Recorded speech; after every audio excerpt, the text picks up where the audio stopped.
Hello sa inyo mga kasari, magandang hapon po sa inyong lahat. So for today's video, ang vlog po natin is about utang. So ayan, paano nga ba kayo makakahindi or makakatanggi sa mga customer nyo guys na mga nangungutang?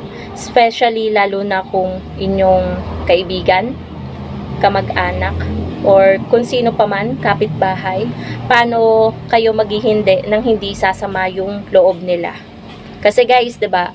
Based on my experience, meron akong mga hindi pinautang dati na hanggang ngayon ay taon na hindi ko pa kinikibo kasi nag-away kami. So, yung ikaw na ngayon nagpautang, nagkaroon ka pa ng kagalit, sa'yo pa galit. 'Di ba mga kasari? Maraming makaka-relate dito sa vlog na to. And alam niyo naman guys, ang salitang utang ay hindi yan mawawala sa isang sari-sari store. Depende na lang talaga kung napaka-strict talaga ng tindera or yung owner ng sari-sari store na hindi talaga sila as in nagpapautang. Pero malabo naman yun mga kasari kasi meron siguro mga ilan pero mostly mga sari-sari store ay nagpapautang talaga. It depends na lang sa kung sino yung papautangin, kung mga good payer, 'di ba? So paano ba kayo hindi kapag pautang? Paano kayo maghindi in a right way? So ito guys, itong i-share ko sa inyo ay marahil na share na rin ng iba pang mga tindera / vlogger. So itong sasabihin ko sa inyo ay based on my experience. So wag nyo na lang guys pansinin kung ano yung mga naririnig nyong ingay sa paligid kasi maraming ginagawa dito and meron ding mga nagpupukpok kasi meron ditong malapit na machine shop. So, ako kasi guys, kapag bet ko na yung taong yun, syempre, iisipin mo muna or ipagtatanto mo, good payer kaya to, dapat kilala mo yung papautangin mo. Paano ka maghihindi kapag alam mo yung tao na hindi good payer? Simple lang yan mga kasari. Pero hindi ako expert dyan. Nito lang ako talagang nagkaroon ng lakas ng loob na maghindi. Lalo na dun sa sakit ko dati sa ulo na talagang grabe mangutang dito na umaabot ng buwan bago magbayad. So, simple lang. Sabihin mo lang sa kanya na meron kang binabayaran na utang. Ganun guys yung isang dahilan na sinasabi ko, which is totoo naman na may utang kaming binabayaran. Tapos sinasabi ko ay hindi ako nagpapautang na ganyan, kasi kailangan ko din i-improve yung sari-sari store, ganto ganyan. So may mga customer na hindi makaintindi. Kapag hindi makaintindi yung customer, wag mo na lang pansinin, kasi may mga customer na sinabi mo na ngang hindi ka nagpapautang, ayaw pa rin umalis sa harap ng tindahan mo. Danas na danas ko yan mga kasari. So, huwag mong pansinin, dead maka lang na ganyan. And makalipas na mga ilang minuto, aalis din yan sa harap ng tindahan mo. Kasi meron talagang mga hindi makaintindi, meron naman talaga na nakakaintindi. Tapos, meron tayong mga pamahiin, 'di ba, na inaano lalo na kapag wala pang buena mano. Sobrang naniniwala ako guys dyan. And guys, let's continue. Ang lakas ng boses ng aking partner.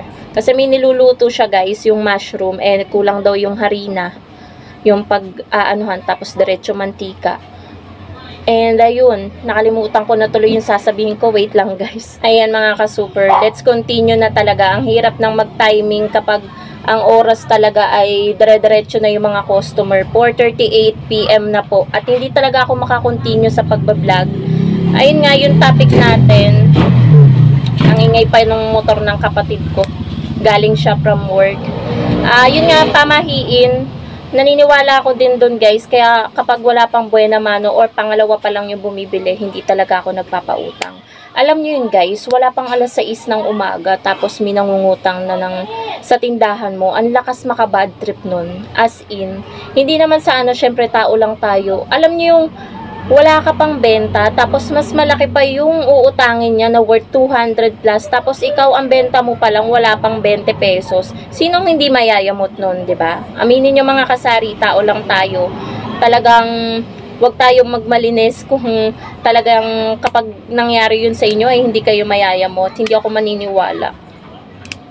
So, ayun. Talagang para sa akin ngayon, hindi na ako nahihirapan tumanggi. At yun yung nabago ko sa pagpapatakbo ko ng aking sari-sari store. Since nung nagbalik ako, nung medyo pilay-pilay pa ako, nagtitinda na ako nun. Pansin nyo yun guys, kung updated kayo sa mga vlog ko, 'di ba? Nakasaklay pa ako noon. Ayan, may dumaan.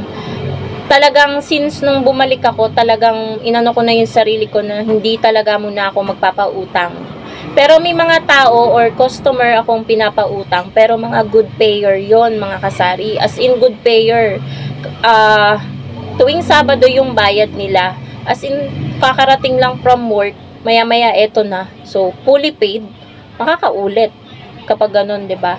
So, paano naman tayo makakatanggi or makakahindi? Meron pa akong isang idea or tip sa inyo. Kung hindi nyo kaya naman vocally sabihin dun sa nangungutang, mag-ano kayo ng isang miyembro ng pamilya nyo or partner nyo, asawa nyo, kaibigan nyo, na pagkakatiwalaan na siya muna yung magbantay ng tindahan. Umiwas ka muna sa taong yun sa nangungutang sa tindahan mo. Effective yun guys, lalo na kapag hindi kilala ng mangungutang. Syempre magkakaroon sila ng konting hiya para magsabi na mangungutang sila. So, syempre, aanuhan mo yung pinagbabantay mo ng tindahan, wag kang magpapautang kahit kanino. Kasi, pinagbantay ka lang ng tindahan. So, yun yung isang tips ko sa inyo mga kasari, paano kayo makakahindi or makakatanggi sa mga nangungutang sa inyong sari-sari store. And ito pa guys, ang gusto kong idagdag sa inyo, pwede naman kayong magsabi talaga ng totoo sa inyong mga customer. Isa din to sa sinasabi ko dun sa mga nangungutang noon, na ayoko nang paulitin, is sabihin mo sa kanila yung totoo. Niro-rolling mo lang yung iyong puhunan, wala kang malaking puhunan, na kapag kinuha nila yung item, wala kang pang-abono doon. Kasi 'di ba guys, kapag nagpapautang ka, dapat may pamalit ka dun sa inuutang nila para ma-rolling mo pa din ng ayos yung iyong benta sa tindahan, or mapatakbo mo pa rin ng maayos yung iyong sari-sari store, 'di ba? Ganun naman po 'yun, 'di ba? Dapat yung kaya mo lang ipautang, or mag-set kayo ng limit, or kung hanggang 200, 400, 500 pesos. Kasi guys, yung mga pinapautang ko dito, hindi umaabot ng 1,000. Maabot lang siya ng mga 500 to 600, ganun. Pero yun na yung pinakamataas. Meron dito mga nangungutang 200 plus, 100 plus, ganun. Maliliit lang silang mangutang kasi meron din akong tips sa inyo guys. Ayan, ang dami kong tips, 'di ba? Kaya nga tayo nagba-vlog, 'di ba? Paano makahindi. Kasi ako guys, kapag may bumibili, ano lang ako medyo nasa gitna lang tayo. Kapag good vibes tayo, medyo ngingiti tayo. Pero kapag gusto natin ng mag-poker face, para alam nila na seryoso tayo, nagaganon din ako minsan. Siguro naisip nila, ay siguro bad trip to, wag muna akong mangutang. Parang ganon. Pero hindi ka galit sa ano na yun, sa paraan na yun, naka-poker face ka lang. Kasi guys, meron pa ako, isa pang tip sa inyo. Kagabi, suki ko na sa GCash, sa Siopaw. Suki ko na dito sa mga Nescafe stick, 1/4 na asukal. Tuwing hapon at umaga, bumibili yung dalawang customer ko dito. Hindi ko naanayin kung babae or lalaki. So, kagabi, close na ang tindahan. Sakto, patapos na akong kumain. Tawag ng tawag yung nanay ko kagabi, dito sa may harap ng pintuan ng bahay namin. Pala, itong dalawang ito ay nandito sa labas. Nag-send agad sila ng hindi ko alam sa GCash number ko ng 700 plus. So, ayun. Ako kasi, ang pinakapatakaran ko dito, lalo sa GCash, wag mo na mag-send. Kasi minsan, 'di ba, nauubusan tayo ng cash. Tapos, after nun, pinagsabihan ko, kaninang umaga, pag open ko ng GCash, nakita ko sa transaction, nagpadala pa rin pala ng 1,045. So, sabi ko, next time, te, huwag ka muna agad-agad mag-send. Kasi ngayon talaga walang laman yung aking GCash. Tapos, kagabi pala, nagtatry na mangutang, i-cash in ko daw. So, ang ginawa ko mga kasari, ayoko kasi talaga ng i-add friend ako sa Facebook. Ayoko na makipag-close. Hindi naman sa ano tayo hindi tayo friendly. Kasi yan, dyan nagsisimula na uutangan tayo ng mga customer. Parang wag ka makipag ano sa kanila, mag-share ng mga malalalim na about sa'yo. Wag ka masyadong makipagkwentuhan sa customer. Tapos, ayun, nagkataon lang kasi na yung katrabaho nila ay pinsan buo ko. Kaya siguro, pilit silang nakikipag-blow sa akin. So, naging mag-friends kami. Tapos, nung na-cash inan ko na siya, bayad na yun. Maya-maya, gusto ulit, patulog na ako kagabi. Gusto ulit magpa-cash in. Tawag pa nga sa akin, be, ganyan. So, kapag natawag, diba ng ganun, parang feeling close. So, hindi ko na pinansin, na-restrict ko, as in mga kasari. Kasi ayoko ng ganun na, ite-text ka, i-chat ka, tapos wala namang bayad. Ayoko ng ganun, mga kasari. Kasi kapag one time pinagbigyan mo, uulit-ulitin na nila yan. Dapat mag-set ka ng ano sa sarili mo na hanggang dyan lang dapat sila.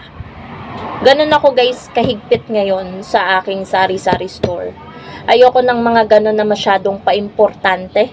Kumbaga, meron din kasi akong isang customer na ganun. Ginawa pa nga akong kambing mga kasari kapag magchat-chat, lalaki ito. Lagi niya, Mi, loadan mo muna ang asawa ko. Mi, loadan mo muna ako. Tapos wala man lang siyang pakiloadan. Ganon, yung pakikiusap ba. Tapos parang inuutusan ako, ganyan. Tapos wala namang pera. 'Di ba? Ilang araw bago bayaran. So, ang ginawa ko, na-restrict ko. Para hindi ko makita yung mga chat nila, ganyan. So, maigi kasi na pumupunta sila. And alam naman nila yung closing time ng sari-sari store, 'di ba? Lalo na ang pinakaayoko guys, yung kapag pumupunta ay saktong kumakain. Kasi sa gabi lang ako guys nag-e-enjoy kumain. Nakakamay kami tuwing gabi. At yun yung pinakaayoko. Pero hindi natin yun may iwasan, 'di ba? So, ang ginagawa, naghuhugas ng kamay, pinagbibigyan pa rin natin, pero next time hindi na. So, ayun, na-restrict ko. Sinabihan ko kaninang umaga kasi nag-send nga. 'Di ba? Marami naman talaga mga sari-sari store owner na ayaw ng ganun, na basta-basta na lang nagse-send ng pera sa GCash number mo. So, yun lang, paano kayo makakahindi? Gumawa ka ng paraan. Yun, na-restrict. Hindi sasabihin nila, ba't hindi mo nabasa yung chat ko, ganito ganyan? Ay, hindi lumabas. Marami kang pwedeng idahilan para lang maprotektahan yung iyong negosyo. So, yun lang ang masasabi ko. Masasabi ko guys, para makahindi ka at makatanggi ka sa mga nangungutang sa iyong sari-sari stores. Parang pinaka number one is sabihin mo yung totoo na reason bakit hindi ka nagpapautang. Ganon. Tapos makikita nila, 'di ba? Malalaman nila nagpapautang. Tapos ayun guys, 'di ba? Meron lang bumili, malalaman nila sa iba na nagpapautang ka pala. So, kapag pinuntahan ka nila, sabihin nila, ba't pinautang mo yun? Sabihin mo, good payer yun ikaw. Good payer ka ba? Ganun lang guys. Ganun lang kasimple para makahindi at makatanggi sa mga customer na nangungutang sa inyong sari-sari store. Kung maano nyo, parang medyo may attitude tayo, 'di ba? Pero hindi. Parang characteristic na lang natin yan. Parang how to protect your sari-sari store. Parang ganun mga kasari. So, yun lang po. Dito ko na rin po tatapusin ang aking vlog at sobrang ingay na ng paligid. Thank you so much for watching. Sana may natutunan kayo sa shinare ko ngayong araw na to guys. And God bless po sa inyong lahat. Bye!